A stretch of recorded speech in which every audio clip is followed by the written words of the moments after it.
Hello everyone, welcome back to our channel. Today we are going to show you how to log into your Viber account on your mobile device. So let's get started. First, make sure that you have downloaded the Viber app. Then tap on the Viber app icon. When you open the Viber app for the first time, you will see the welcome. Here you need to tap on Start Now.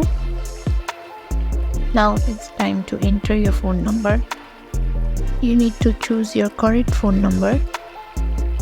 After entering your phone number, tap on Continue. Viber may ask permission to access your contact, make and manage phone calls, access photos, etc. Tap on Allow.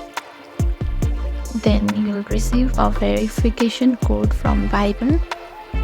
After verifying your number, you can create an account.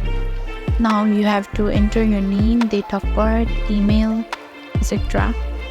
Tap on Done. And that's it. You're officially logged into your Viber account. If you found this tutorial helpful, don't forget to like, subscribe, and click that bell icon.